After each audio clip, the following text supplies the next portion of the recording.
Bonjour, je pense que vous avez entendu la super bonne nouvelle.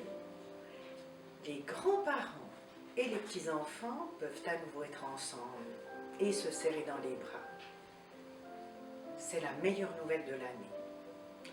Ça veut dire aussi que les histoires, ils vont pouvoir les lire et les raconter ensemble. C'est pour ça que Jean-Marc et moi, on va s'arrêter et qu'on va vous lire une dernière petite histoire. On reviendra peut-être avec un livre qu'on va vous lire, mais ce sera pour plus tard. Donc aujourd'hui, c'est le conte de la Marguerite.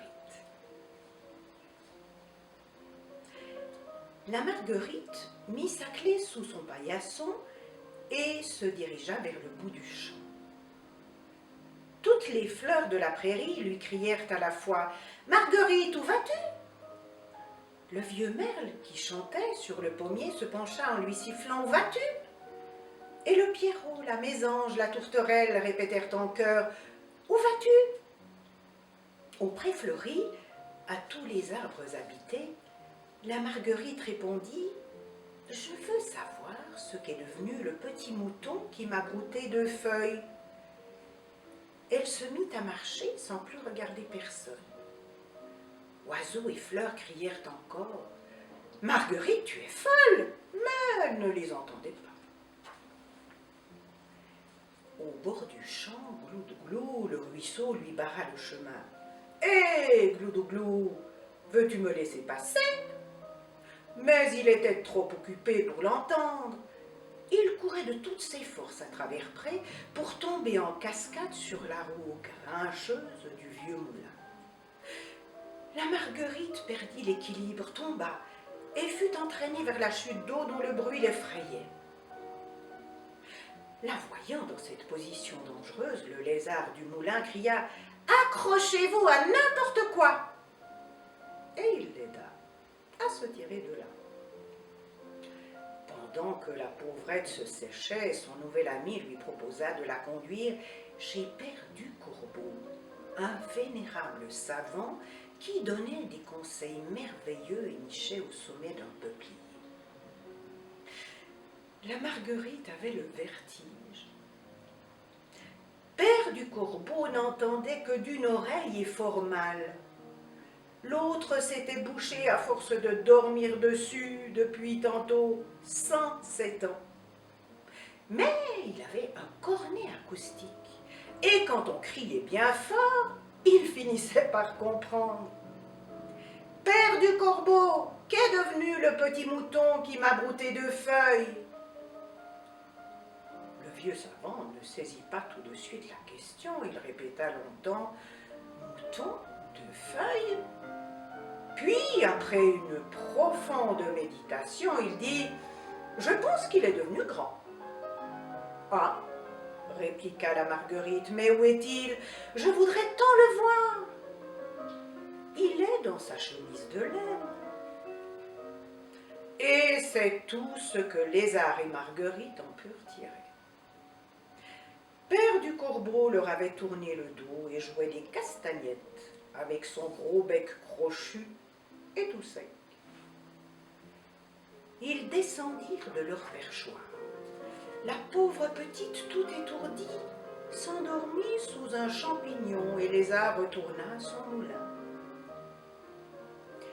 À son réveil, Marguerite fit sa toilette sous un rocher d'où s'échappait une source claire ornée de cressons et de fougères. Elle but de bonnes gorgées d'eau fraîche et se remit en route. Chemin faisant, elle rencontra une grosse bête assise à l'ombre d'un arbre.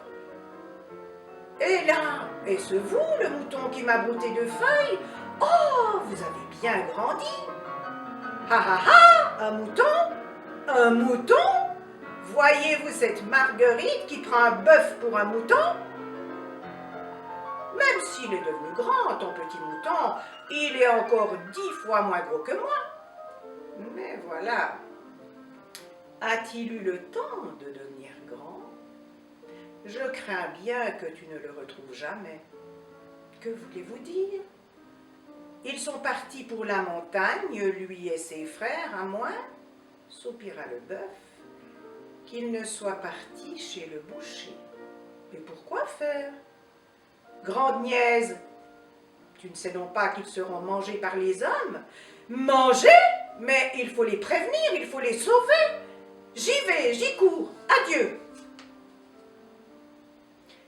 C'est qu'elle aimait son mouton. Quand il lui avait brouté de feuilles, il était si petit, tout blanc, encore tremblant sur ses pattes et bêlant après sa mère. Et pour l'encourager à brouter de l'herbe, la Marguerite lui avait offert ces 2 feuilles. La Marguerite se dirigea vers l'étable. Une araignée pendue à sa toile la rassura. « Ils ne sont pas allés chez le boucher, ils sont partis pour la montagne, c'est la saison. Vois-tu, c'est par ici. » Marguerite se remit vaillamment en route. Quelle fatigue de monter par ces chemins pierreux, que de cailloux, d'épines, sans parler du sol brûlant qui lui rôtissait les pieds. La pauvrette avait soif et ne reconnaissait plus rien qui lui fût familier. Elle se sentait une étrangère. Le parfum de fleurs inconnues lui donnait mal à la tête. On la regardait car personne dans ce coin de montagne n'avait vu marcher une Marguerite. « Où est mon mouton? Par où sont-ils passés ?» demandait-elle à chaque pas. « Suivez les petits crottins, » lui répondait-on. Un bourdon voulut même l'embrasser, sous prétexte qu'elle avait de bonnes grosses joues. Comme c'était haut une montagne. Parfois, un petit bruit annonçait une source et la Marguerite y courait étancher sa soif, s'y reposer. Puis elle repartait. Enfin, elle arriva à un herbage magnifique. L'herbe était fine comme des cheveux. Il y avait une foule de fleurs bleues, jaunes, rouges, et cela sentait si bon, si fort, qu'elle se serait évanouie sans le vent frais qui la ravigotait. Au milieu de ce pâturage, paissant parmi ses frères, elle aperçut son cher mouton. Elle le reconnut car il avait une petite tache noire à l'oreille. Marguerite courut vers lui. « Mouton! Hé, mon cher mouton! Ne me reconnais-tu pas? Je suis la Marguerite qui t'a donné 2 feuilles quand tu étais petit. » Le beau mouton était étonné et attendri. « Je voulais te revoir, mais en voyageant, j'ai appris des choses terribles. On te tuera à la boucherie pour te manger. C'est le bœuf qui m'a prévenu. Sauve-toi vite. » Je ne puis le croire, dit le mouton. Je n'ai fait de mal à personne. Me sauver, je périrais de chagrin sans mes frères. Autant partager leur sort. La nuit tombait. À demain, ma courageuse petite fleur, je dois rejoindre un peu plus loin mon troupeau. La Marguerite s'étendit sur l'herbe douce. Elle aperçut le pré du ciel épanoui d'étoiles. Elle n'avait jamais vu de fleurs si brillantes et s'endormit en les regardant. Le jour revint. La Marguerite tapota sa jupe de feuilles, déplia sa collerette et se présenta à ses voisines de l'herbage. Elle entendait tinter des clochettes. Ding, dong, dong. Et le troupeau s'éparpillait sur les pentes. Mouton, bien éveillé, cherchait son amie. Enfin, il la retrouva. « Marguerite, j'ai une bonne nouvelle à t'apprendre, lui dit-il. Tu vas te sauver? Regarde la belle clarine que le berger ce matin m'a mise au cou. Il m'a dit que grand-père Bélier était trop vieux maintenant pour conduire le troupeau et il m'a choisi pour le remplacer. Sais-tu que le bélier est le plus beau mouton du troupeau et qu'on ne le tue jamais? Oh, quelle joie! Moi aussi, je vais te dire quelque chose. je m'installe ici pour toujours et j'élèverai sur l'alpage une nombreuse famille.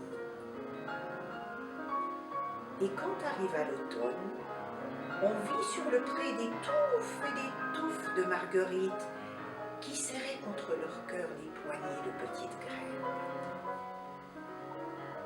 Le froid commença. Bientôt les moutons s'en retournèrent dans la plaine. La neige vint recouvrir toutes les fleurs, toutes les plantes.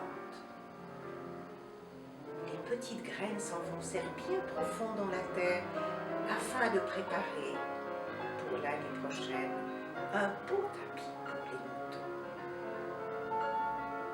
Voilà, j'espère que vous avez eu du plaisir. Portez-vous bien. À bientôt.